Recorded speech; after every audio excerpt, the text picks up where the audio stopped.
Thank you all for joining us today. We're starting 2021 right about managing our research data, which is so important sometimes. And then this webinar is organized by the Career Development and Advisory Committee in ECUSA. And then we're very lucky to have Julie Goldman from the Harvard Library joining us today. I'm sure you all know that, but I'm gonna briefly tell you that we have 6 chapters located in different cities and regions of US. You're welcome to join each chapter whenever we're back physically and not remotely anymore. And then we're in a variety of universities and research centers.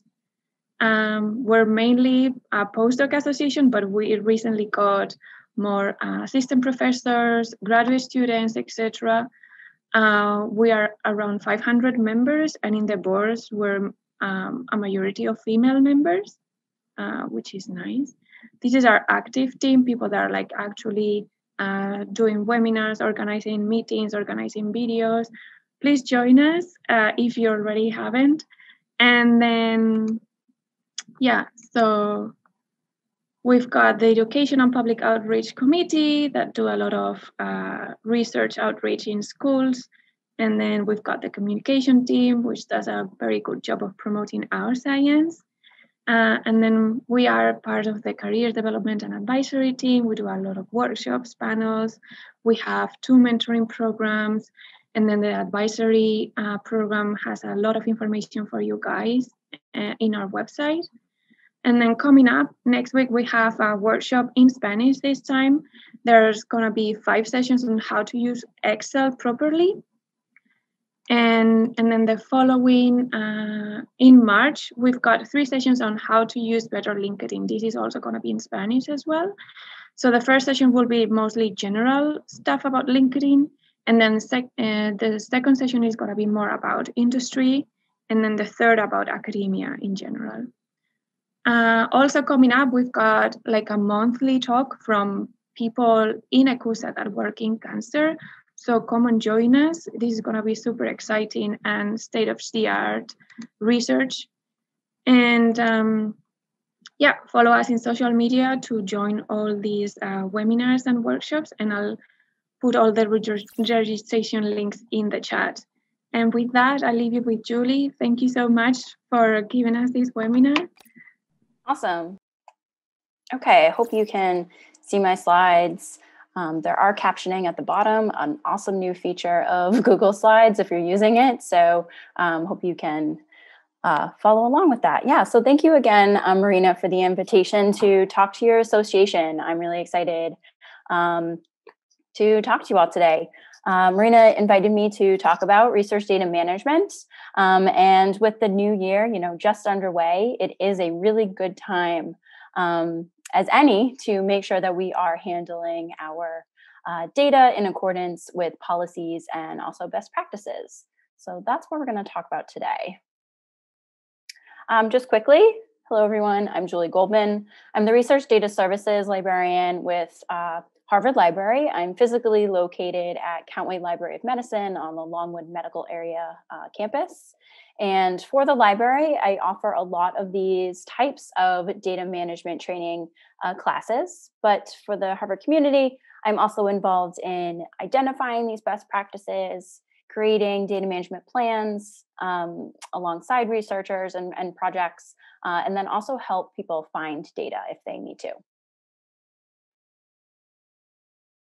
All right, so here is our plan for today. So we are going to discuss research data management, what it means and how it applies to funding agency requirements specifically.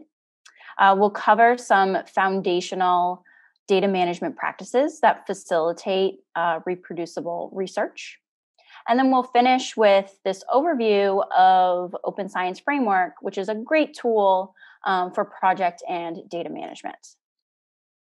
Feel free to, we're a small group today, so feel free to interrupt me at any time if you feel comfortable, or enter your questions or comments into chat. I will have some discussion questions along the way, so I hope we can be a little interactive in today's session. So let's start with what I mean by research data management. And research data management may mean different things to different people.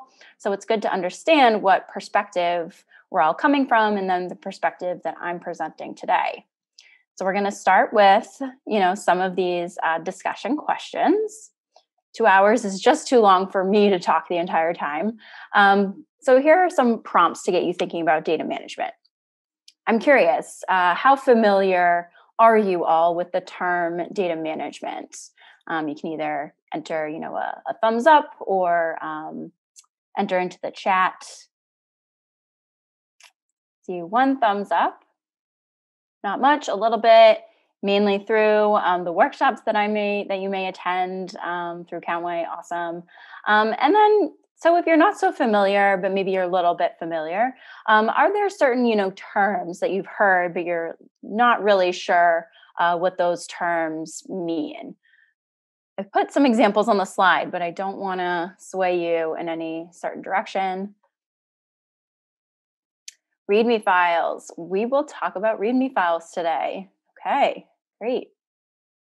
All right, and maybe we don't know much about research data management to know what we don't know, right? So we will cover some of the foundational practices along with some of this terminology, and hopefully I'm going to answer your questions along the way, but feel free to stop me if I'm throwing out some jargon that you do not understand. All right, so let's talk about research data management. Data management covers how data is organized, backed up, and documented. Basically, can you or someone else find and use your data? So data management is a part of data sharing, which is increasingly visible because of concerns related to such things like reproducibility and transparency, which we'll talk about. And if the purpose of sharing data is to allow others to examine or build upon your work, it's really important that it's managed in such a way that makes that possible. And even if you're not sharing, your data publicly, you'll still want to make sure that you don't lose it or lose track of your analyses. So here on the slide is a nice depiction of the research data lifecycle. We've created this at our working group at Harvard Medical School. And research data management happens, throughout this life cycle of research to guide us through the planning, the collection, documentation, storage, sharing, and preservation of our data. However, within those kind of larger stages, there are many activities, resources, and entities that may be involved, depending on, the type of research project and where the research is occurring. So data management is this sum of a number of these small practices that add up to being that you can find and use, data when you need it. So this expanded view on the slide of the life cycle shows some of these additional practices that you should implement throughout your project. And we're going to talk about some of those practices today. So first, to illustrate, want to make sure that I can share the sound for this video that we're going to watch. So I want to illustrate the importance of managing your data through a project, even after an article has been published. And this short video we're going to watch was created by NYU Health Sciences Library and provides this comical look at what shouldn't happen when a researcher makes a data sharing request. So hopefully this works when I click play.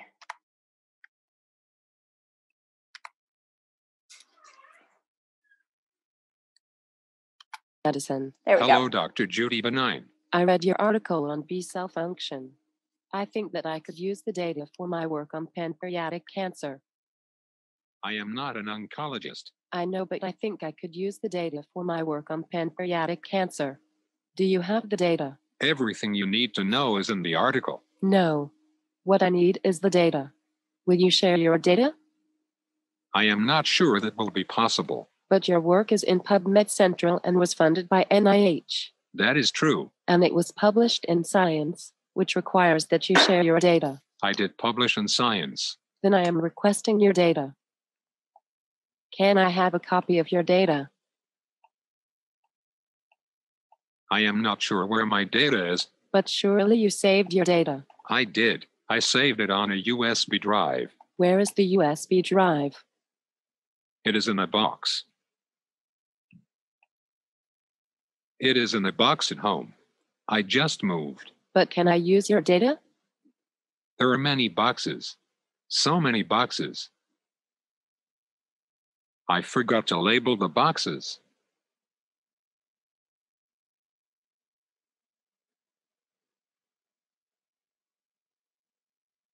Hello again. Thank you for sending me a copy of your data on a USB drive. I received the envelope yesterday. You are welcome, but I will need that back when you are finished. That is my only copy. I did have a question. What is your question? You might find the answer in my article. No. I received the data, but when I opened it up, it was in hexadecimal. Yes, that is right. I cannot read hexadecimal. You asked for my data and I gave it to you. I have done what you asked. But is there a way to read the hexadecimal? You will need the program that created the hexadecimal file. Yes, I will. What is the name of the program? Cytosynth. I do not know this program. It was a very good program. The company that made the program went bankrupt in 2007. Do you have a copy of the program? I do not use this program anymore because the company that made it went bankrupt. Maybe you can buy a copy on eBay.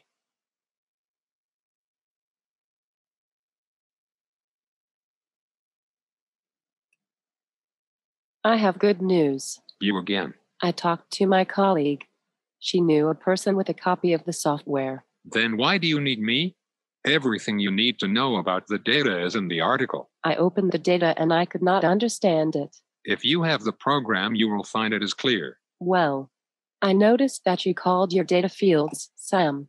Is that an abbreviation? Yes, it is an abbreviation of my co-author's name. His name is Samuel Lee. We call him Sam. I see. And what is the content of the field called SAM1? Ah, yes. SAM1 is the level of CXCR4 expression. And what is the content of the field called SAM2? That is logical if you think about it. What is the content of the field called SAM2? I don't remember. What about SAM3? Is there a guide to the data anywhere? Yes, of course. It is the article that is published in Science. The article does not tell me what the field names mean. Is there any record of what these field names mean? Yes. My co-author knows what the content of SAM2 is and SAM3. And SAM4. Can I talk to your co-author? I'm not sure. I would very much like to talk to your co-author. Well, he was a graduate student. He went back to China 2 years ago. Can I have his contact information? He is in China. His name is Sam Lee. I think I cannot use your data. You could check the article to see if what you need is there. Please stop talking now. All right, so I hope you enjoyed that cartoon. While it is, quite funny, this situation does happen quite often. And it really highlights some important areas of data management, including storage, documentation, and file formats. So we're going to talk about these things. And I hope that video illustrated some of the several reasons why research data management is important, apart from the obvious, which is making data collection easy and efficient. So additionally, data may be easily lost if it's not saved properly. Managing research data correctly saves you time and money. Data that can be referenced, verified, and validated increases the accuracy and quality of our research. Sharing data can also often lead to new developments and insights from other researchers. even, if they're outside maybe the original research team or even research domain. Managing research data helps spot errors, especially if data is accessible to your team. And then funding agencies increasingly turn to data and reproducible results to approve research grants. So next, let's focus on some of those foundational practices. And these practices will address those data management issues that we saw in the video.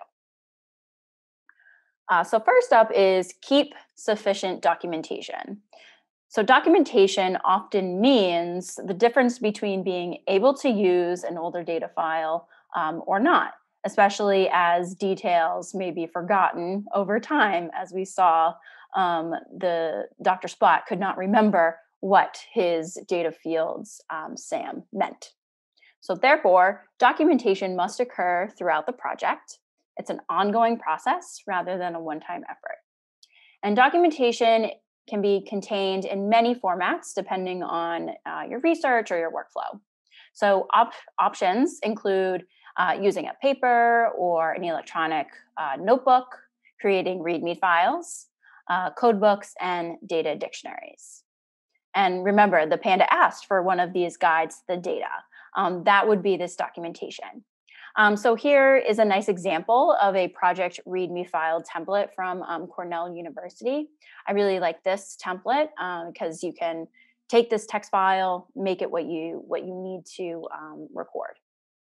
And you can include Readme files at many levels of your project, but they are these flexible text files that provide added context. So a Readme file should be a text file because that is accessible to anyone on any operating system.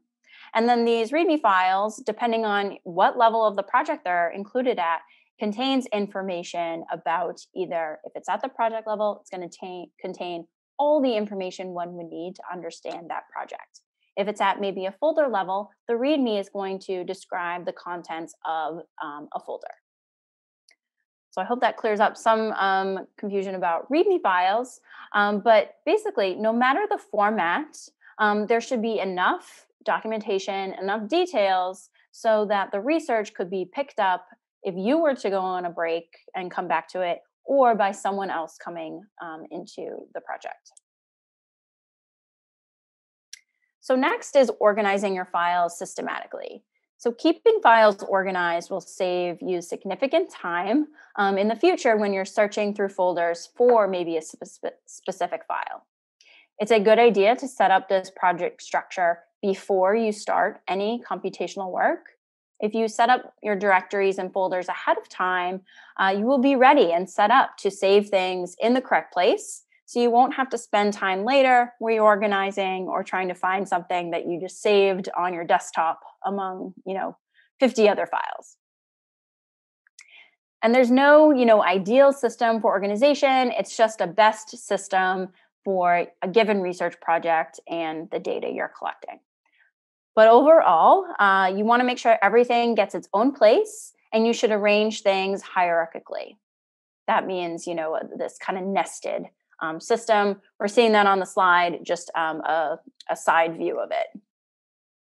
Then you come up with a system and determine if there are these natural groupings, ways you can divide your data into categories, or I call them attributes. And these attributes may be based by project, maybe on date, maybe by data collection location, file type, or the analysis type you're doing. And a good rule of thumb is to organize folders and your subfolders in the most logical way that you would want to search for something. And this example on the slide is a really good folder and file structure. And we see some file names in this graphic as well. So let's talk about file names. We also want to be consistent here. So once data is, structurally organized, file naming takes that kind of searching and the sorting to the next level, and really makes it easy for you to distinguish between your files. Also, by creating these clear and concise file names, you will be able to understand your data files, again, if you step away and then come back. So a good file naming convention works for a group of related files. It should include about 3 pieces of key information. And again, it should be easily to visually scan and understand, if I were to open up this file, what would I be looking at?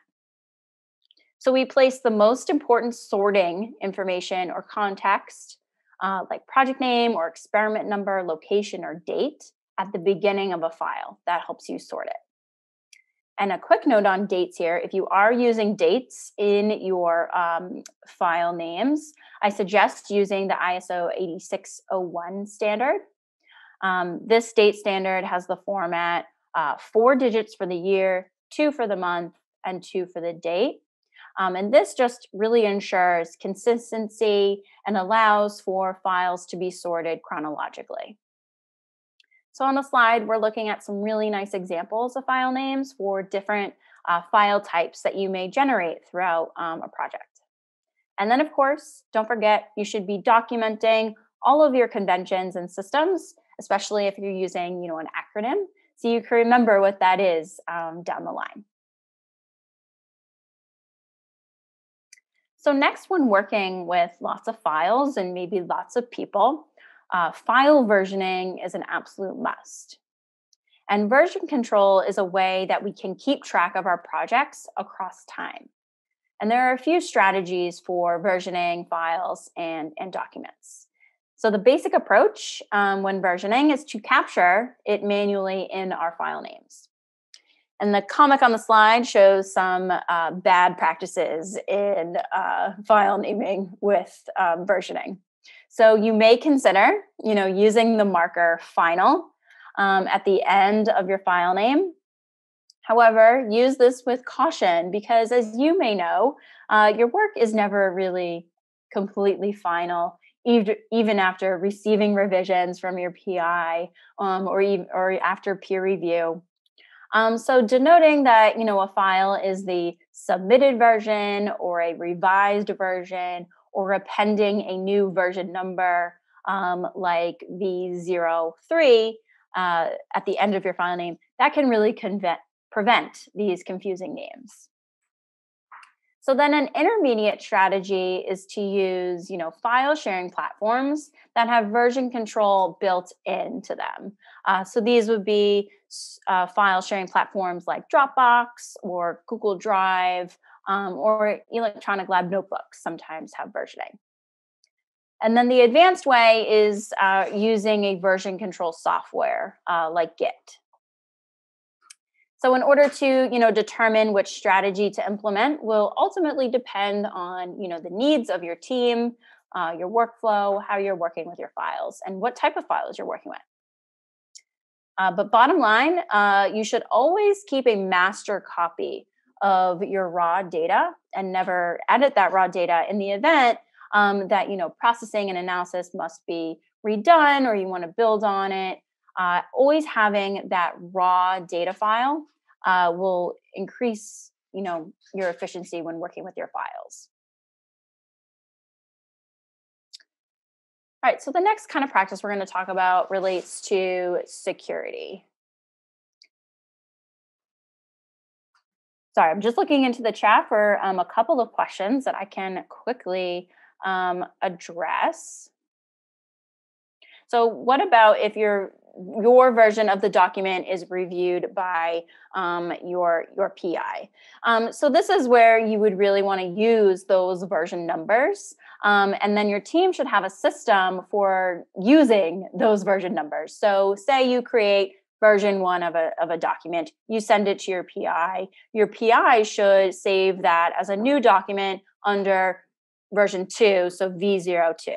And then you take version 2, you add your comments, your review, edits, whatever it is, and you create that third version. So yes, you may have 20 versions of a file, but you're now keeping a complete, track and record of how that file changed over time.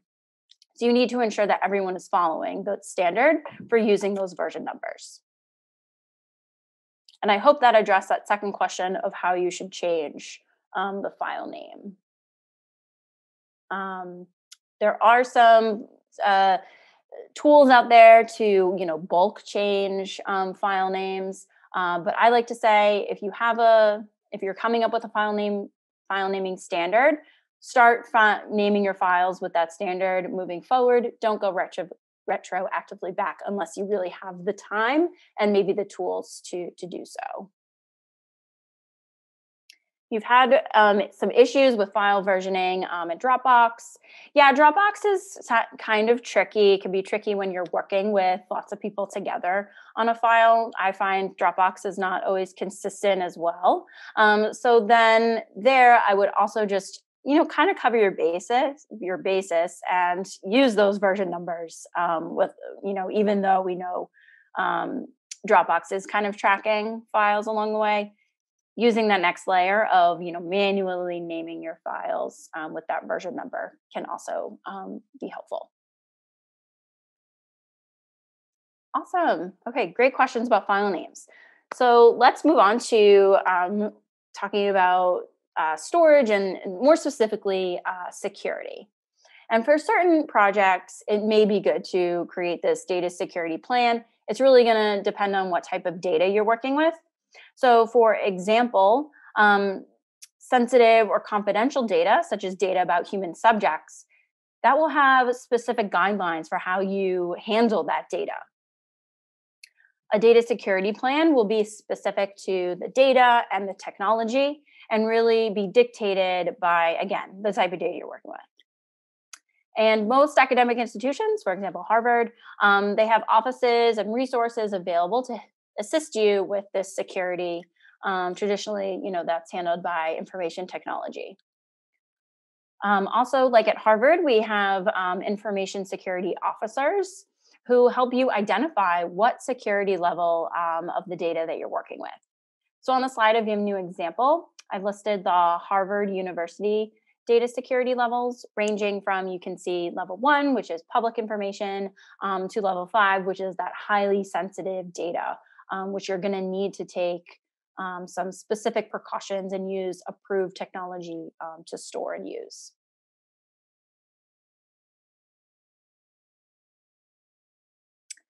So another key practice for managing your research project is to define roles and responsibilities. Much of our research is conducted, by teams that may be distributed across labs, across institutions, or maybe even geographically. So in addition to the primary researcher, there might be others who are involved in the research process and take part in aspects of data management. So the roles and responsibilities of team members should be clearly defined, not assumed, and they should also be documented. So here on the slide, I've given you some examples, like a data manager, someone who is in charge of collecting the data or analyzing the data. Your administrative staff is going to be involved, and maybe you even have some external data partners. Identifying these specific roles will help with budgeting, implementation, and preservation of your data. Additionally, the onboarding process, when you bring new team members on board, this provides an introduction to the process and standards adopted by the team, and you'll know who to go to for certain aspects of the project. And these roles may change over time as, people come, people go. So this should be an ongoing discussion of the responsibilities throughout the project.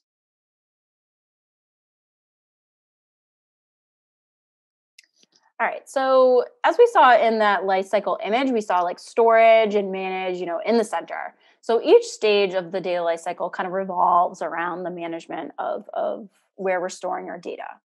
And proper storage maintenance throughout the life cycle is imperative, and it also includes backing up our data. So the basic storage strategy for backing up your data is what we call the 3-2-1 rule. And the 3-2-1 backup rule is an easy to remember acronym, I hope, and a common approach to keeping your data safe in almost any failure scenario. So this rule means that you have 3 copies of your data. 2 are geographically separate locations, and more than 1 type of storage device. And 1 should be offsite. So having multiple copies of your data reduces the risk of corruption or loss of that master copy. Similarly, having backups in at least one other location prevents total data loss due to localized events, like a lab fire, device theft, or a flood. And then finally, spreading data across multiple types of storage diffuses the risk inherent in different storage types.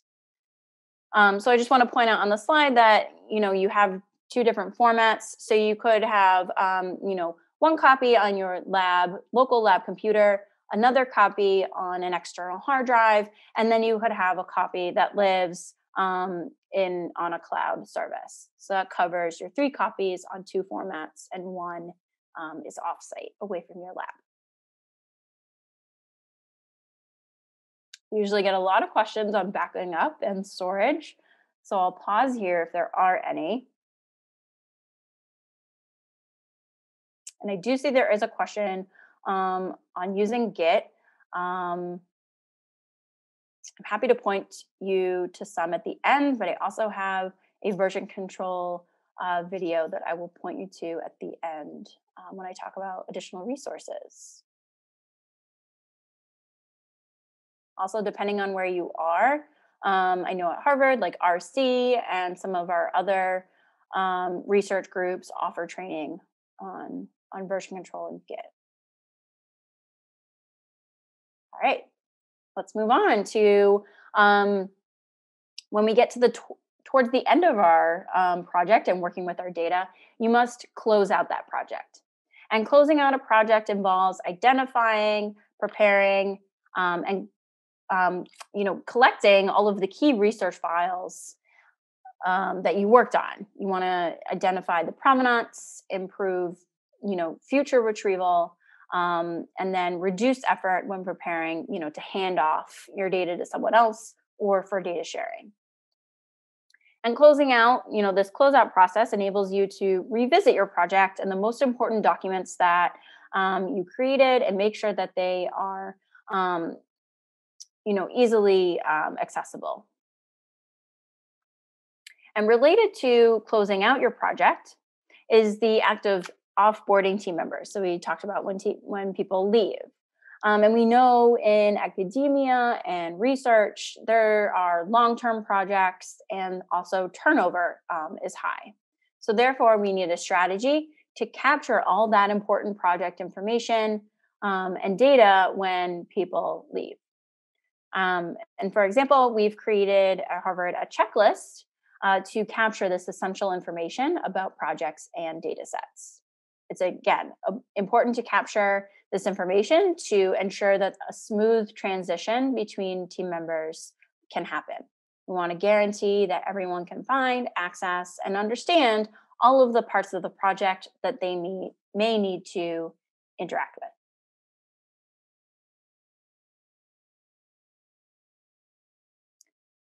So I mentioned data sharing as a part of managing our data. And data sharing is the practice of safeguarding our research data and making it accessible to members of the research community for use and reuse. And data sharing is made easier by good data management practices and consists of activities such as data appraisal, selection, cleaning, documentation, and submission. The data you will share will vary based on the project and the research area. However, enough data should be provided to allow for that reproducibility or replication. Again, we'll talk about that. And if you've been keeping your data organized and documented, data sharing becomes a whole lot easier. And so data management is a part of data sharing. We need some infrastructure to help support that sharing, discovery, and long-term availability of our files, right? So this is the role of repositories. Saying it's on my flash drive, just email me for a copy, or sending a USB in the mail. These are not good activities or choices. even posting data to personal or lab websites or sharing via Google Drive, that makes it challenging if you want other people to discover your work.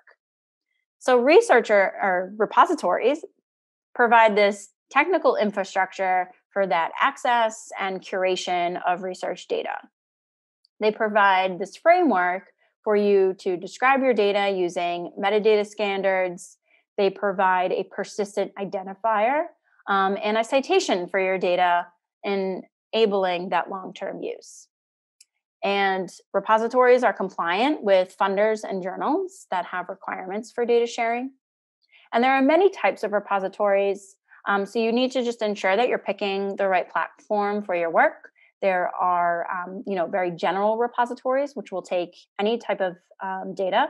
There are disciplinary repositories, which are focused on a specific type of research. And then there's even institutional repositories, which are supported by an institution. I had a really good question on who should check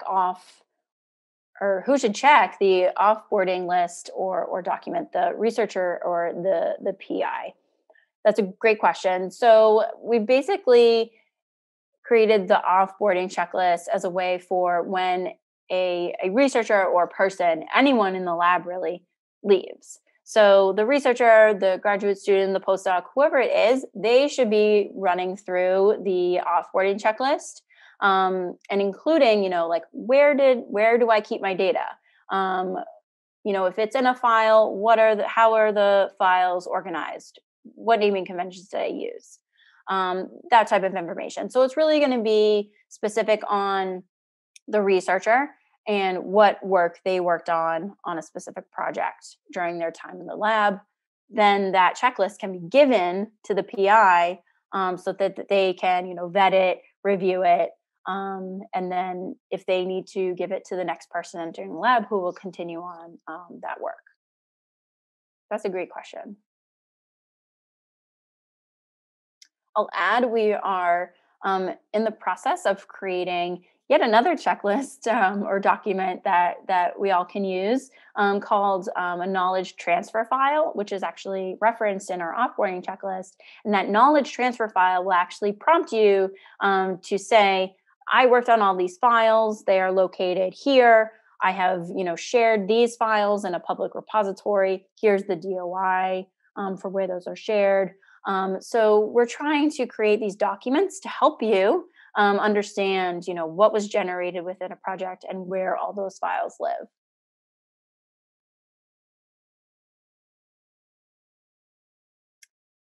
All right. So lastly, to kind of round out our best practices, the last one is to write everything down. Write everything we just talked about down.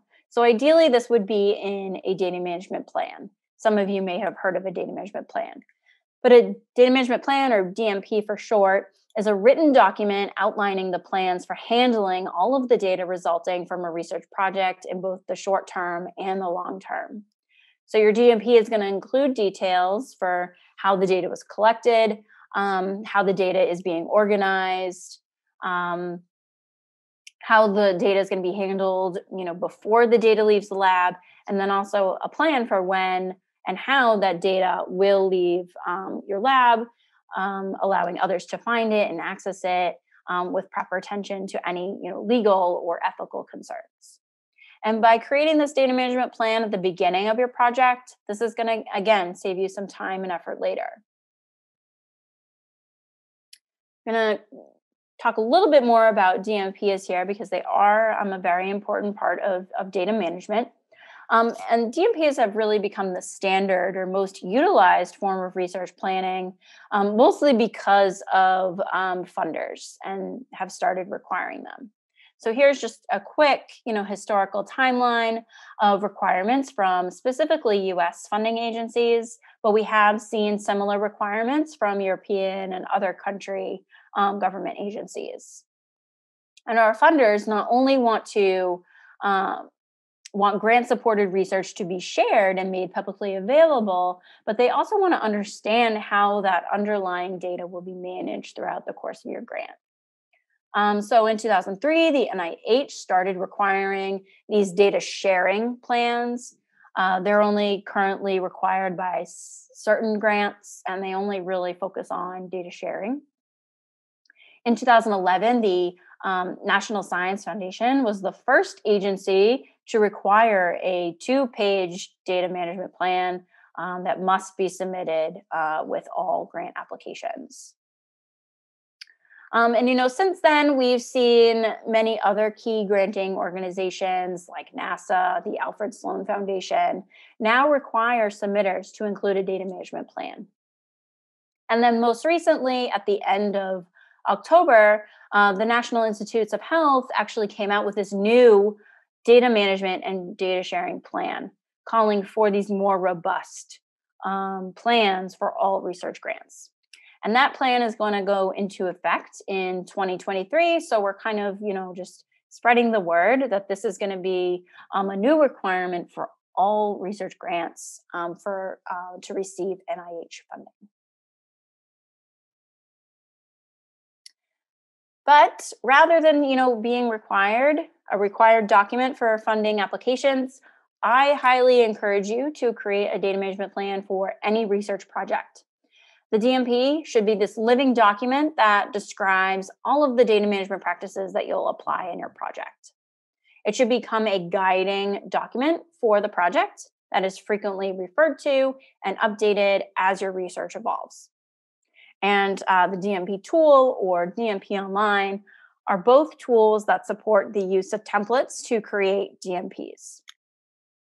So here on the slide lists 7 elements that should be addressed in your plan. And this DMP template was created by the Digital Curation Center. It's a very generic plan or a very generic template, but it's a great place to start if you've never created a data management plan before.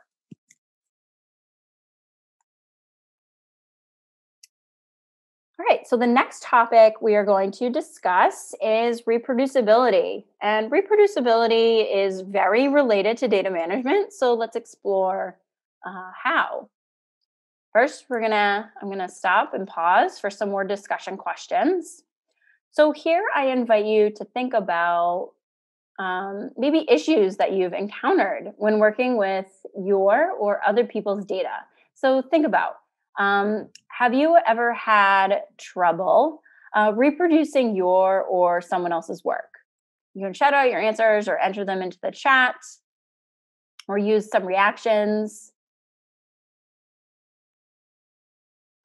Every single time I've moved labs. That's great. No one else has had any issues reproducing someone's work? Well, if you have, I'm curious, what you think caused those issues. So if you're moving labs, I'm assuming you're coming into a project and you don't have enough, maybe, information to reproduce that work. Yeah, lack of information. Yep, no records. Right. Yeah, so it all has to do with having sufficient information in order to reproduce your or someone else's work. So let's consider this. Let's consider these questions in a larger context. So in 2016, this Nature News article, they interviewed 1,500 scientists on their thoughts on reproducibility in research, and we see an overwhelmingly number of researchers have had trouble reproducing someone else's work and their own work. And this is across all disciplines. And then when asked about, the factors that contribute to these issues, again, we see a wide range. And some of these factors are not easy to address or will take time to change, such as those relating to organizational practices, maybe around, pressure to publish or tenure. But some are related to data sharing and data management. We can address those. We just talked about how to improve our data management.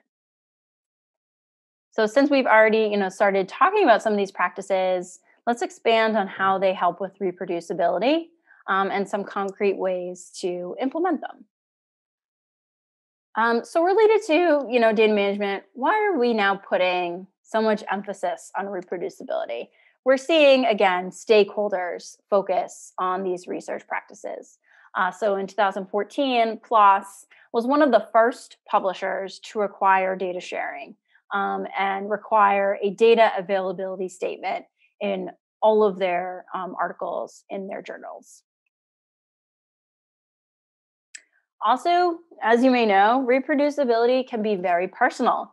So this comic highlights this common issue we see, which is the availability and access to all the things that you need to continue or reproduce someone else's work is not there. So in this example, your PI might say, don't worry, you don't have to start your code from scratch. You can reuse the software that the previous person on the project wrote several years ago. This makes you ask questions like, are there instructions? Is the code commented? Where are the files? And then if the PI doesn't have an answer to that, leaving you to conclude that this is not going to be easy. This is going to be very painful. Additionally, I want you to think selfishly about reproducibility. So linking all of your research-related products together enables others to fully understand and therefore reproduce your work. And when we talk about disseminating or sharing our research, again, we're relying on the journals and repositories to help us with that. So shown on the slide is shown how you can, publish your data in maybe a data journal or one of these data repositories. And while there is, certainly benefit to broader science by entrusting a repository with your work, there's these personal benefits. You receive a citation for your data, and that data set can then be linked to your article and also be cited as an independent research product. And this has been shown that, having a citable data set in a repository increases traffic to your work and ultimately more citations for you. All right, so how do we achieve reproducibility? So this report, Reproducibility in Computational and Experimental Mathematics, called these levels of reproducibility. And I like to think of it as a spectrum.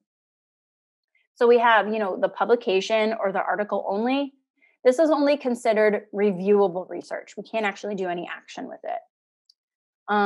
Then we have, all the way at the, bottom of the spectrum, we have an article that includes links to executable code and data for someone to actually reuse and reanalyze. And this is kind of that gold standard of audible research. I find it important to provide this reminder when I talk about reproducibility and data management. There are a lot of steps and processes that are involved to meet this gold standard. So focus on integrating one or two new practices, and this will immediately make your research more reproducible. So let's focus on kind of maybe one of those practices that you can implement right away. So I'm going to introduce the concept of the recipe for reproducibility. And who's followed a recipe here? It's very similar to following a scientific protocol. And this recipe includes data and materials that can be transformed into information, which is then presented and then consumed by others as knowledge. I like this analogy. It's pretty easy to understand. So let's walk through what should be included in your reproducible project recipe. And your recipe should include all of the details needed to go from the data to the information every time, much like building the same cake. So first, we want to provide some data quality assurance through detailing how our data was collected, how you validated it, how it's organized. Second is including all of that contextual information, that metadata needed for discovery, access, use, and reuse. Third is including any codes or scripts that you've used that are associated with your analyses and getting to your results. And then fourth is, submission of data and all those related research products, such as other protocols or materials and code, to these relevant open repositories.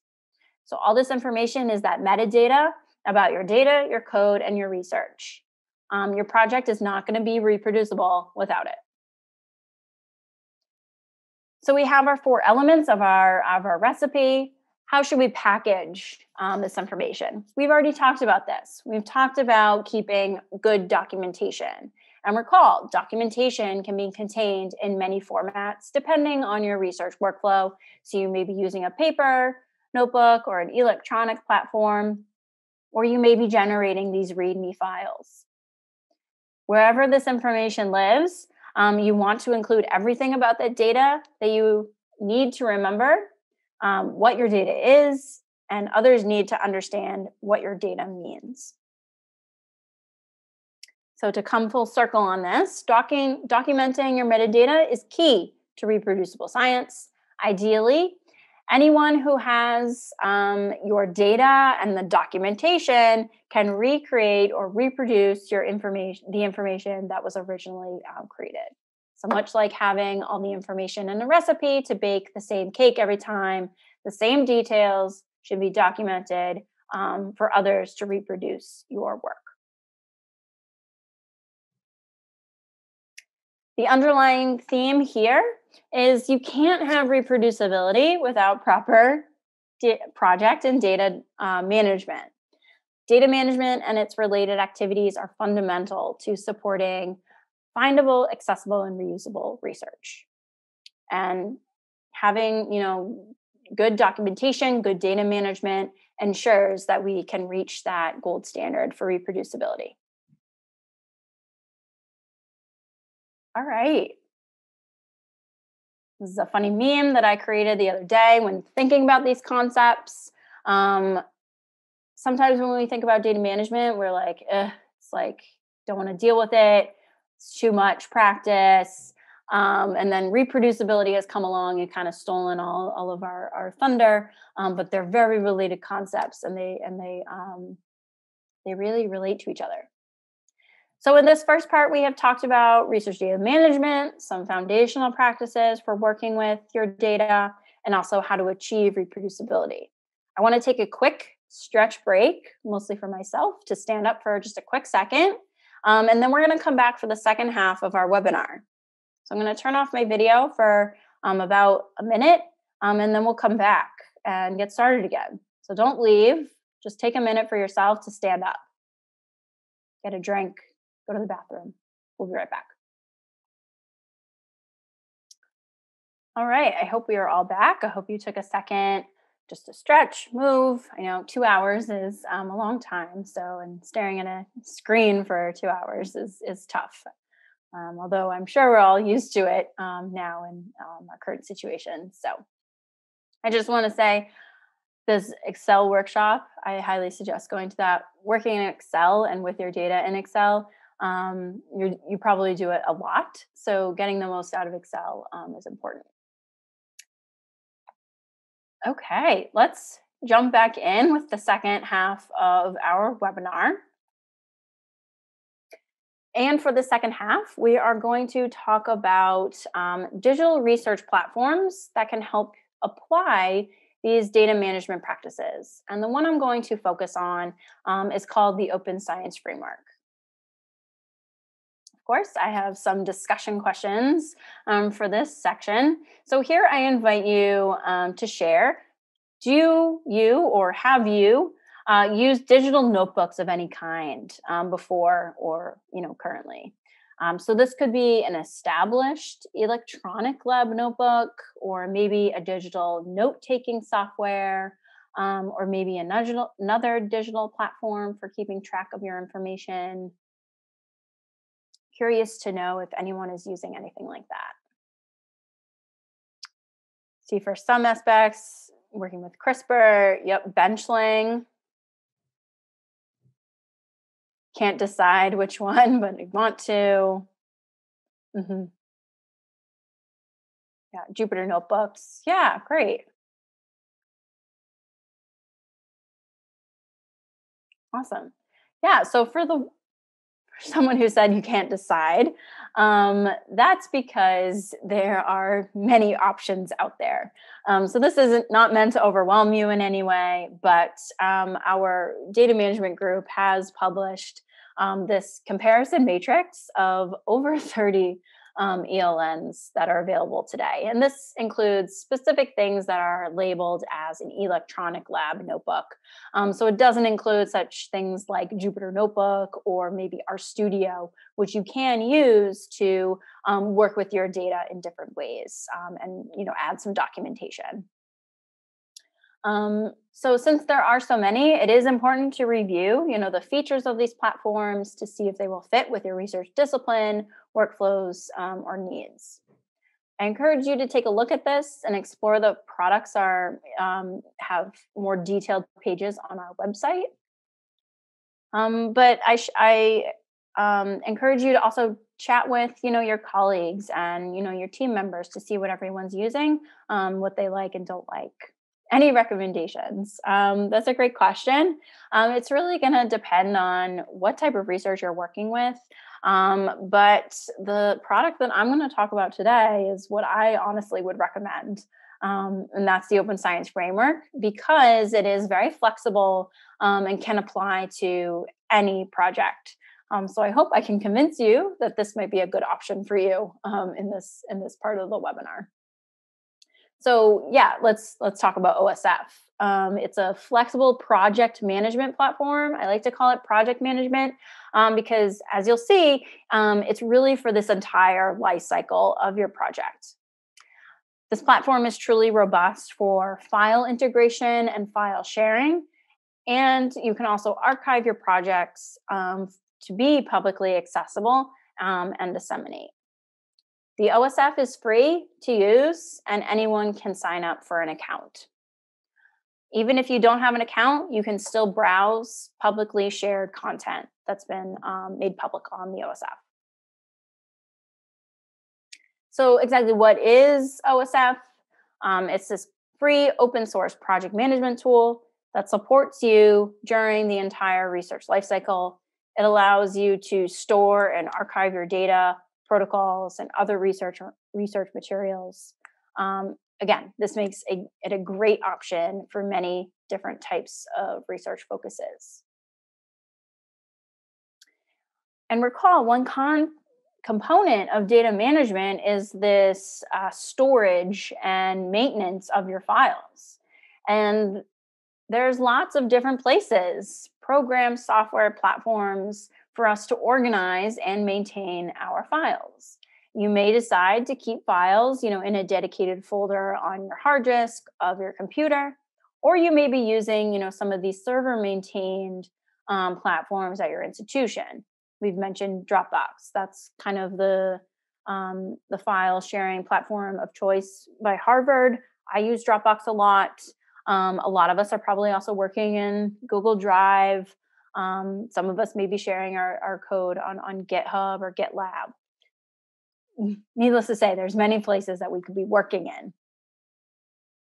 And ideally, you should, choose a place that is secure, stable, and easily accessible to anyone who will be working on that project. And these options may depend on what is available to you at your institution or who is involved in the research. So a very nice feature of the Open Science Framework is the other tools that it integrates and connects to. At each of these stages, so we see another kind of version of the data lifecycle. At each of these stages, we may be using different tools and platforms to enhance our work, right? We may be storing our files in Dropbox, but then again, working on GitHub on some code or scripts or whatnot, and then pushing our data to data repositories like Dataverse. So while there's no, one tool to rule them all, that connects to everything, the OSF comes very close and connects to multiple tools that researchers are using throughout your workflows. So I'm going to walk through how you can sign up or log into OSF. Again, it's free, and you can keep all of your work private. So I encourage you to follow along if you would like, and you can navigate to osf.io. On the chat, I'm going to jump over. So if we go to osf.io, you can either sign up or sign in. I'll just show you the sign up.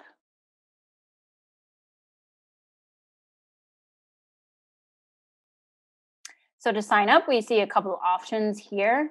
You can use your ORCID ID. I hope many of you, if not all of you, have an ORCID ID. This is great to have as a professional. You can receive an identifier for yourself as a professional researcher, and you can share all of your professional work on your ORCID profile. This allows you to keep track of any articles that you've authored under the same consistent name throughout your professional career. So if your name changes, you still have your ORCID ID identifying you as a unique researcher. Hope I convinced you, if you don't have an ORCID ID, to get an ORCID ID. It's free, very easy to sign up. So anyway, you could sign up with your ORCID. If you do that, it connects your two profiles. Your ORCID ID is automatically connected to your OSF profile. You see here, there's an option for an institutional login. If your institution is a member, you can maybe use your credentials to log in. Or you, of course, have the choice of signing up or with an email of your choice. Let's jump back to the slides quickly. So we see those options there. So if you sign up and once you log in, you come to your dashboard. If you are just using the OSF for the very first time, there won't be anything here for you to see. Your dashboard will be pretty blank. You'll have some options maybe to create a project. But here you are seeing my latest projects. So we can see all of the projects that I've been a part of. And next, I'll show you how to create a new project. And there are a few ways that we can do that. First, you can create a project directly from your dashboard. We see that nice green create a new project button. So we could click that and create a new project from scratch. Or I want to share with you some other ways that we can create new projects. You could create a new project by using someone else's project structure as a template or a starting off point. When you use a project as a template, the project along with the project structure, such as components and titles, which we'll talk about, will be copied to your new project. And when creating this project from a template, you're copying the structure, not the content. So it's a great way to provide these kind of templates within the classroom or in the lab, whatever setting it is. You see here, we could also fork a project.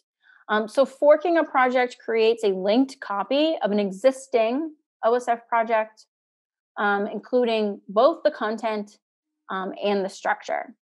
And this fork always points back to the original project, kind of forming this network of citations.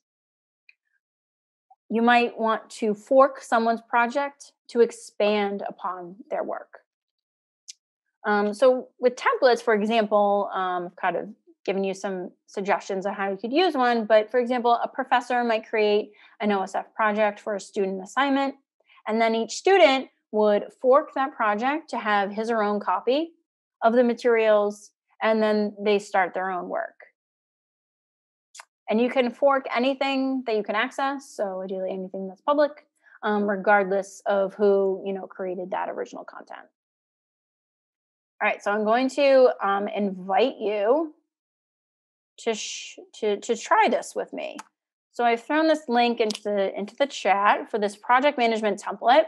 I'm going to jump back over to my project management template. And if you navigate there, we go to where we saw where we could fork or generate a template from this. So we click this little, if you're a GitHub user, this little fork icon will look familiar. You click that, and then you could duplicate this template.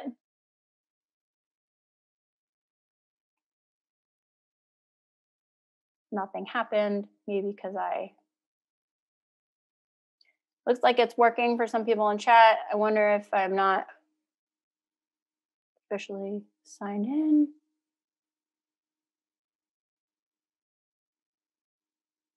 Yep, see, it logged me out. So here's another pitfall of live demos. Make sure you can successfully walk through the demo. So I've logged in, you got an extra peek at that. So it looks like some people were able to click this. It's pretty straightforward. Duplicate this template. There we go. Yes, I want to create a template.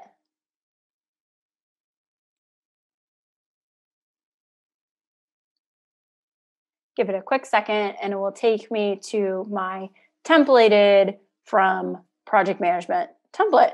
So as you can see in this nice template that we've created, it's already built up, ready for you to start a project. That's why it's called a project template. So this could be useful to you if you're working on lots of projects in your lab. You can create these templates, and then every time a new project starts up, you copy this, create a template, and as you can see, which we'll talk about these components, we have predetermined places where we can place all of our data, all of our analyses, etc. Awesome. Let's jump back to the slides. I've lost my slides. There we go. Awesome. So feel free to use that template if you think it would be useful to you. Great. So we've created this project, and you can kind of follow along with your project. And we're going to walk through these features and the structure. And if you haven't worked in OSF before, the layout may be a little confusing. But basically, an OSF page is like an electronic file cabinet. So each project page has an interactive cover page, unlimited files and folders, and projects and folder and files can be easily shared. So these are the main features of the OSF, and we're going to walk through each of these, and you can follow along with your project. All right, so under the title of your project, you can see there's a place for contributors, and you should see, if you created your project, you should see your name listed as a contributor. And if this is a collaborative project, you'll want to add everyone to this contributor list. So contributors are a group of collaborators within a project or a component. And projects and components can have individual contributor lists with permission levels. So you can really control who has access and can modify the work. We can assign different permissions to contributors and different components of a project. And there are 3 different levels of permissions. So the examples are on the slide. So we can give read, we can give read write, and we can give administrator or admin permissions to users. You also see here for a bibliographic contributor, you might make a contributor non-bibliographic if they are, managing administrative functions on the project, but wouldn't be included in any citations for the project work. So you can add OSF registered users by searching for their name. And you can also add an unregistered contributor to your project who does not have an OSF account. You would just put in their email. That person would get an email to claim their OSF account, and they would be added to your project. So you can really, pick which elements of the, entire project or specific elements to add contributors to. So for example, how I see this working in a lab, if you are a PI, you will probably have access to administrative files and everything else within the project. Then when you're adding your lab members, your team members, you would probably not grant them access to the administrative, grant money component if they should not have access to those files. So OSF is great because it provides access control at both the project, component, and even file level. If you are looking for someone to add to your project, you can always add me. Just search for Julie Goldman, and I can be your kind of test subject if you would like to do that. So also on our main page, we have an activity log. This is great. Every action performed in the project is logged by the OSF. You will always know the changes that have been made on a project, by which contributor, and when. This is just great to keep, your project progress on track.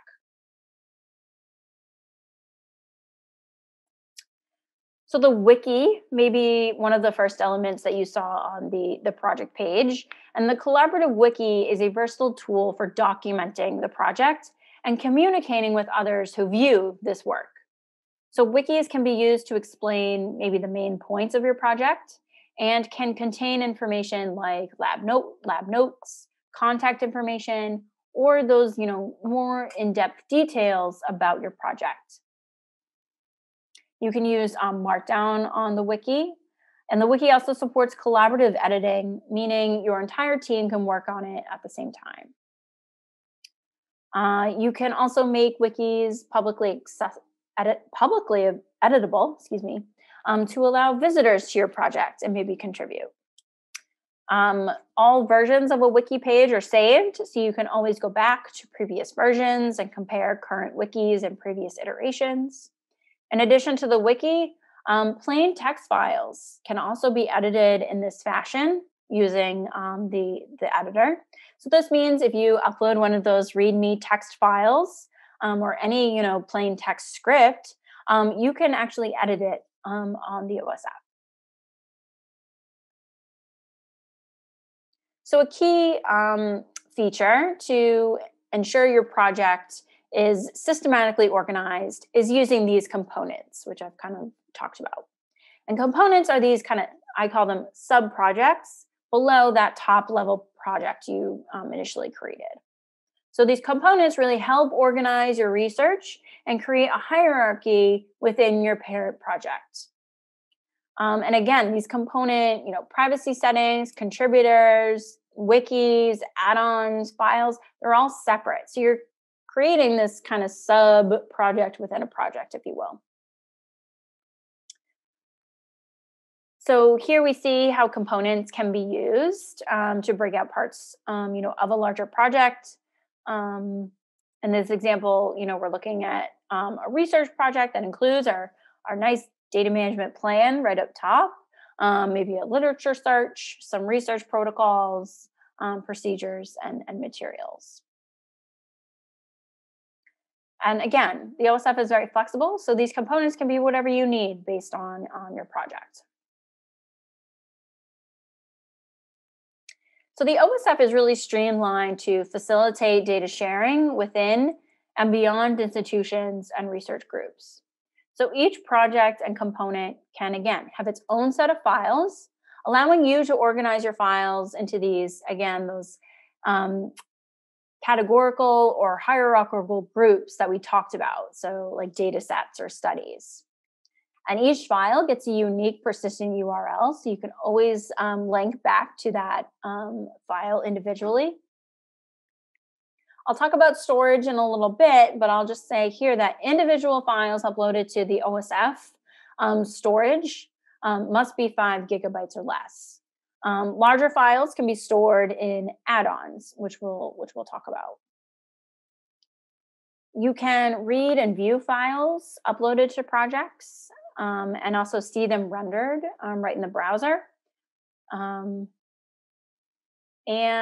yeah, each file also is being tracked. So you can see we have some version numbers here. We'll talk about versioning in a bit. And we can also track, if the files are public, we can track downloads. So that's nice to see your impact. Remember to organize your files using nice file naming conventions. And the more informative your file organization, the more reproducible your research will be. So we're kind of taking some of those foundational practices and we can apply them to our OSF project structure. All right, so let's talk about those add-ons. So add-ons are those external storage sources we may be using. This is a way to connect those to the OSF. And connecting add-ons provides this uninterrupted workflow across the entire research lifecycle, giving you and your collaborators a way to manage, access, and share all of your data in one place. So while someone may be using Dropbox, you may be using Google Drive, you can connect those two storage instances to your one OSF project. And then anyone who has access to that OSF project can access files directly in OSF, even if they're being pulled in from those separate storage locations. So this is an example of a file being added to the OSF from GitHub. We see we're pulling in from this specific GitHub repository. This is a good example of a file that's being stored maybe on a more appropriate platform, but can be connected and viewed in your OSF project. And you can see that we could, at the top, there is a link that we could view this file on GitHub. But if we had other files relating to our project here, it's great that we can look at this file on the OSF in conjunction with some other project files or details. So I mentioned versioning. And as we have talked about, managing and tracking our research materials can be challenging, as we have different iterations of a file. So OSF has built-in version control. It retains all copies of a file added to the Open Science Framework. OSF further provides some access to versions of files stored on those add-on storage platforms. So as long as you upload a file with the same file name, that versioning will be automatically captured. So we can see that this one file has 7 versions, and you can also see those download numbers are tracked for each version. Again, we can see that nice usage and impact. So my doorbell's going off, getting a package. That's exciting for a Friday. Anyway, so the most recent version of the file will be displayed by default, but there's that button in the right-hand corner for revisions that we could click, and then we get this expanded view of our file. We can also see that each version of the file gets its own unique version ID. And we could view previous versions of the file by going to that specific version ID.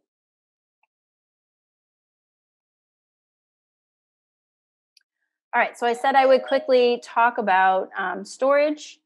So OSF does limit the capacity of private projects and components utilizing the OSF storage to 5 gigabytes. But public projects and components have up to 50 gigabytes. Each project you create does get this default OSF storage enabled. And then each project can have any number of additional add-ons connected to the project to extend the usability and allow for access to those existing data materials that are on other platforms. I will say that the limit of these add-on storage options varies depending on what the platform is, so you'll need to look at that documentation to determine that. So it's really recommended, that you utilize the storage options that is ideal for your data with respect to accessibility and security, and then connect those to your OSF project rather than, pulling files directly onto that OSF storage. If you had been using OSF previously, this is actually a new feature of OSF. So just recently, they changed some of these storage limits within your projects.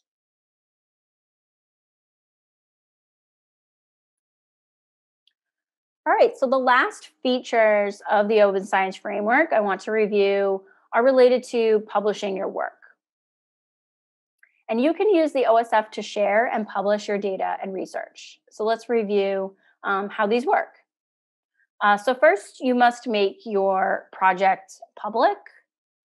Then you can attach a DOI to your project. And then we want to be sure to assign a license to our project. And then we can use those fine-grained privacy controls that we talked about to be confident that we're sharing only what we want to be shared. All right, so first is that visibility and licensing piece. So again, by default, all of the projects that you create are private. They're automatically private. You can make them public at any time. You can keep your projects or even individual components of a project private so that only your project collaborators have access to certain components. Let's actually quickly, I think we have some time, so I can quickly walk through doing that. So as you see, if you go back to maybe that project template that you created, we can see that your project should have private grayed out. That means that this project is private. Where you can see, I can click this Make Public button. So if I click this Make My Project Public, I get a little, pop-up window that says, please review everything before. I click Continue, and then I'm actually prompted. Do I want to make everything within this project public, or do I want to not? So this is where you could, again, be pretty granular about what you want to share or not. So maybe I don't want to share, my archive. I don't really want to share my raw data. Maybe that's my raw data. I just want to share my analyses. I don't really need to share my literature review. I hope you get the idea that I can be pretty selective in what I want to share. So I click Continue. It's telling me what is going to be made public. And I noticed that I did the exact opposite of what I meant to do. So I can go back and I can uncheck what I said. And then I'm going to check everything that I do want to make public. Good teaching moment, right? Okay, now I click Continue. And I see, these are the items that I'm going to make public. All right, let's confirm that this time. Give it a second. And when it refreshes, we'll see in our project that now the public is grayed out, meaning our project is now public. And then we could revert back if we were like, oh, shoot, we need to make something private. We can go back and do that. And then we look at our components. And we can see the ones that are private versus public by looking for this little lock icon. We hover over this lock icon next to our data, and we see that the project is private. So if you were coming to, as an outside person coming to this project, you would not see this data component. You would only see these components that are publicly available to you. So that's a nice feature. Okay, let's jump back to our slides quickly to talk about the next thing, which is licensing. So you can and you should add a license to your work. If you share your research without a license, you are not making it clear to others how you wish your research to be used. And it might, that providing a license prevents it from being used in a way that you did not intend. So how research reuse rights are treated varies by place and context. So reusers really need clear guidance, on what they can and cannot do with someone's research. So for example, here I've created this project with a CC0 license. This is a Creative Commons license, denoting that the project is public domain and free to use and adapt in any way. If you're not familiar with the Creative Commons, they can be used to license your work that you've created, and there's a spectrum of licenses that you can choose from. CC0 is a common license given to research data, but another good choice to make your work open is CC BY, which requires users to provide an attribution back to you. So to do this on your project, you can see that, because we created this template, it has the license already created, but we could click on this license and we could choose a different license that we wanted to. So we do have two options for CC or Creative Commons licenses. So if we wanted to ensure that we got attribution, we would click that. If we were sharing some code, if you're familiar with and use GitHub, these code licenses are pretty standard. So say I wanted to switch to a CC BY, we click save, and now we have a new updated license for our project.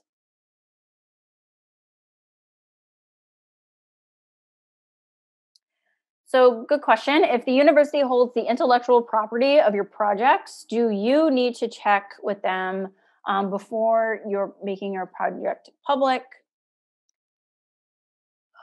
So yes, that's a tricky question. It's a really good question. So technically, the university holds intellectual property over the data that you are collecting. If it is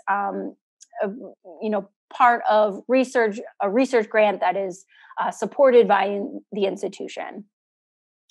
Anything that you are creating as an intellectual, as a researcher, will actually remain like yours, unless you sign away your copyrights when you publish. So be sure to check your copyright.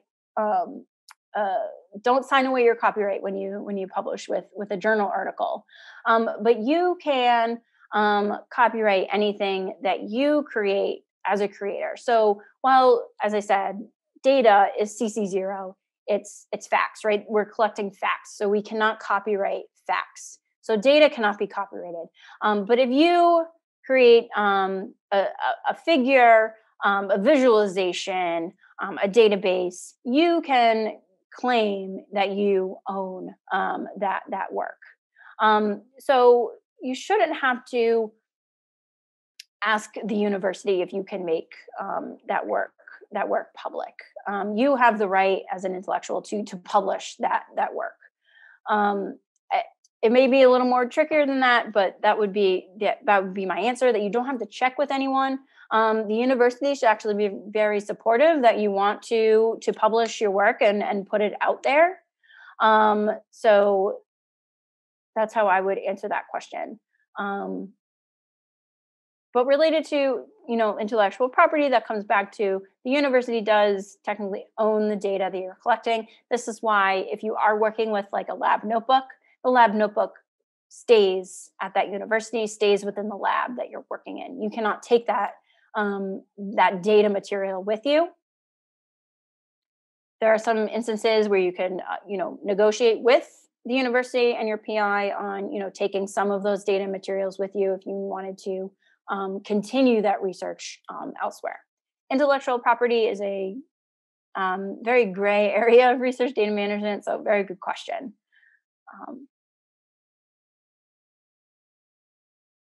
But in most instances, you're going to be required to share some sort of data or materials along with published articles.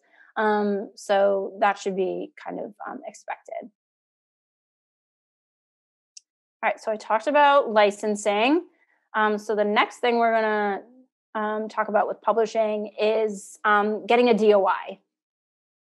I'm not going to walk through that example just because you want to be sure that you want to get a DOI for your work because they are unique URLs. But I'll walk through, how they work here. So a DOI, if you're not familiar, is a digital object identifier. It's one of those kind of persistent identifiers. It will always point back to your project. You may have seen DOIs in the context of citing research articles. So we can assign DOIs for data for our projects in OSF. And again, these DOIs are better than a plain URL because URLs can break and websites may disappear. So DOIs are available for public projects and then registrations. We'll talk about registrations in a bit. So to get a DOI, you may have noticed that you have to make your project public. Then you should see a Create DOI link at the top left of your project page. So I'll just point that out to you. Here we see we could create a DOI. I'll just click it because it gives you a little bit about a DOI. I'm not going to actually create one because, as I said, you want to be sure that you are creating some work that you actually want to point back to. So we created a DOI, and this DOI is automatically created for free, which is a great service of OSF. I also want to mention, as you can see on the slide, that OSF creates these 5-character globally unique identifiers, GUIDs. They claim that these are actually just as good as a DOI. They are, again, assigned to every user, project, component, and file within OSF. And they say that those are nice, unique URLs that you could use as well. So I'm going to show you some kind of in-action examples of how you can take these features within OSF and apply them to kind of sharing and good data management. So here's an example of using those persistent identifiers. We have an OSF project that contains some data and materials used to support the findings of a published research article. And the article that was published in this journal, Language Learning and Development, has a statement within it saying results and analyses for experiments reported in the article are available on the Open Science Framework, and then they list that GUID for their project site. We can also see the authors have included this DOI to the published article on their OSF project site, linking the peer-reviewed work to the supporting data and analyses files. It is a little blurry, but if you were to navigate to this URL, this project, within the description, they say that this is the data supporting this article found at this DOI.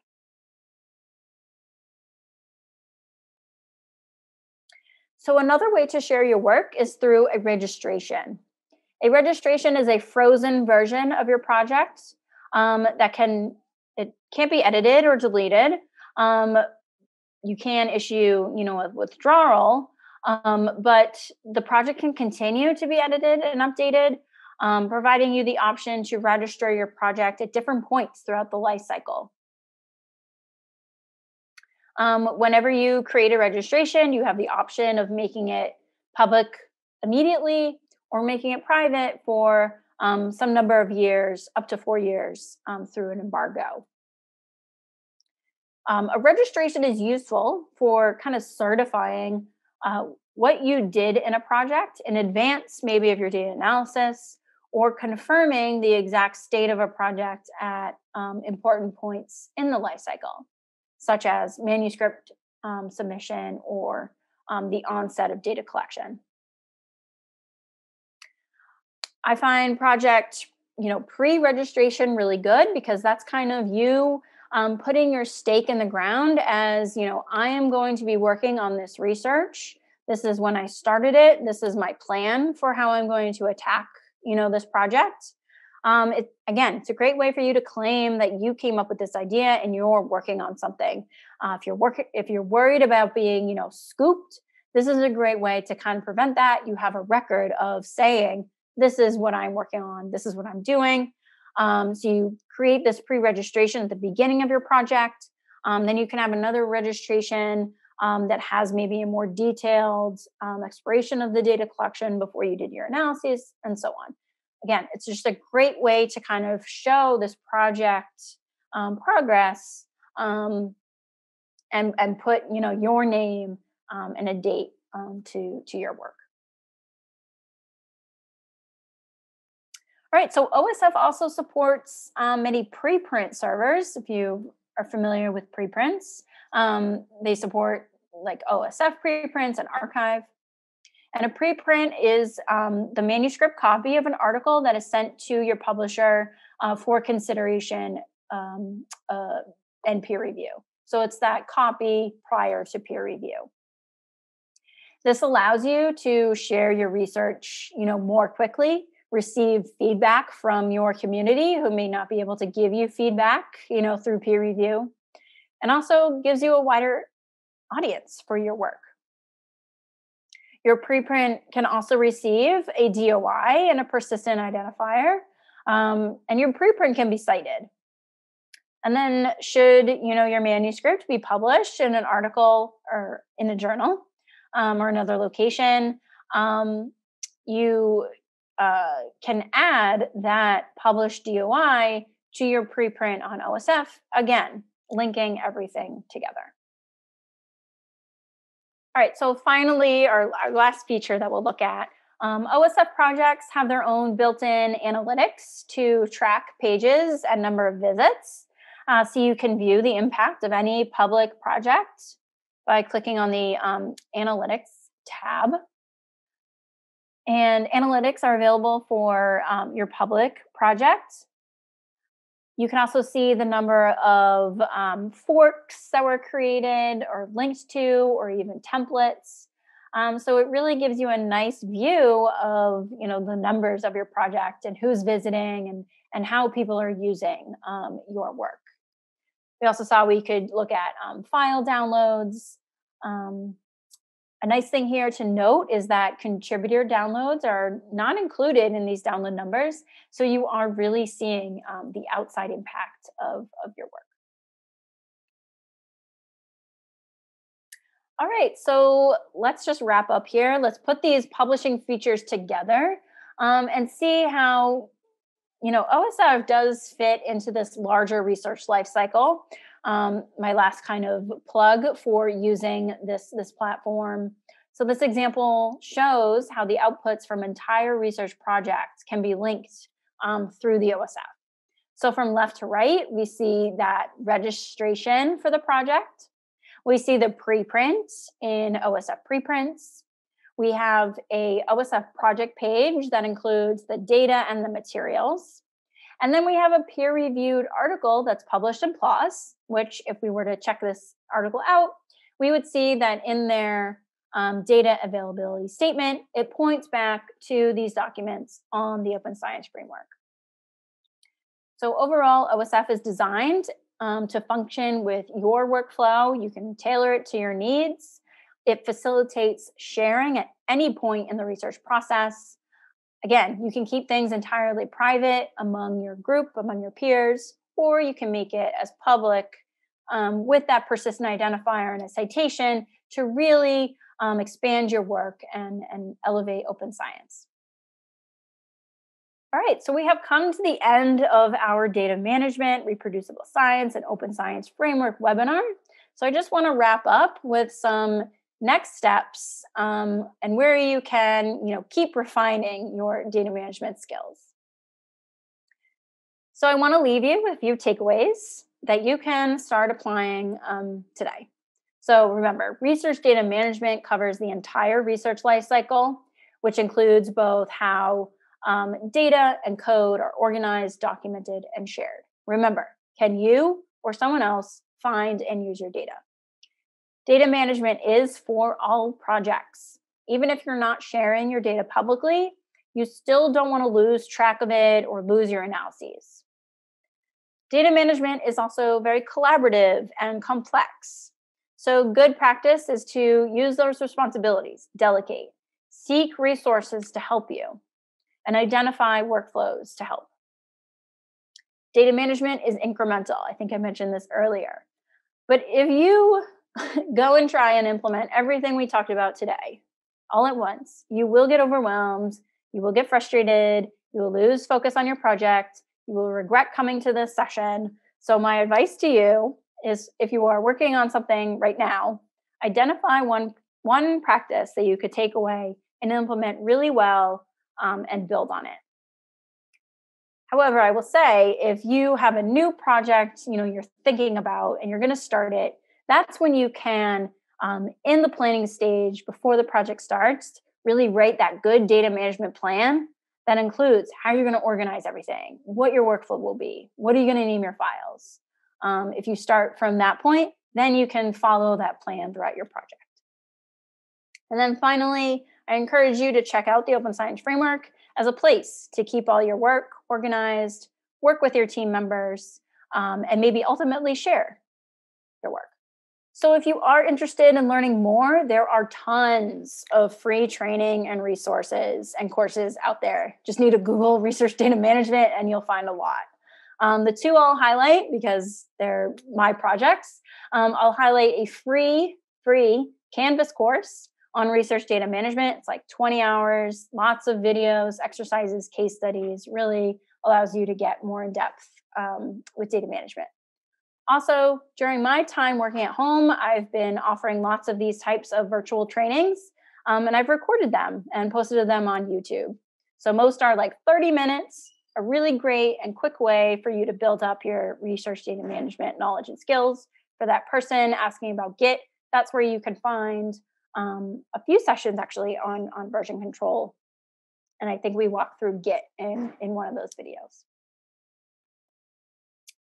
So again, I want to thank Rita for inviting me to talk to you all today. I hope this was useful as you continue your research careers. Please check out the resources we have at Harvard, and feel free to reach out at any time. I am happy to answer any lingering questions that you may have. Thank you so much, Julie. Can we all say thank you? If you can unmute yourself. And thank you, Julie. Thank you very much. Yeah, of course. I know 2 hours is a long webinar, but we covered a lot, so I hope it was useful. So you're advising to take a short, sorry, I have a question. So you are advising to just take either a new project or some small project and start putting in place these practices. Yeah, that's correct. If we want to take a bigger step, because currently, for example, in my case, I have been working already for 10 years in science, and I have plenty of files, and this is getting too much. So what would you advise on how to transition smoothly? Yeah, so one idea is, if you're in a lab, you need to get everyone on board, right? You can't just do it yourself. You need to get your entire team on board. So that's why these incremental changes are really going to be necessary. Because if you try to implement lots of changes at once, it will backfire. Just speaking from experience. So if you have some files, for one element of a project, review those files and come up with a new file naming convention that people can start using, once you come up with that convention. So you need to have a meeting with everyone, talk about what are the elements we need to capture in these files that we're generating. Come up with that convention, write it down, document it, share it with everyone in the team, and then they can start naming those files moving forward from that point on. I will say, if you do want to, go back and rename some of those files so that you can, find them if you were to search. That's when you need to also build some time and money into your project to have someone, do that. Yes. Okay, thank you. Yeah, file naming is kind of one of the biggest ones in organization. That's why I say, don't look back, look forward. So move forward from here. Yeah. Thanks. Yeah. Thank you all for attending, and thank you, Julie, for the talk. This was amazing. And Great. Thank you for letting us record. And then probably see you next time. Happy to come back and talk again if that would be of interest. Bye. Thank you. Thank you. Have a Bye, nice everyone. weekend. Take care. You too.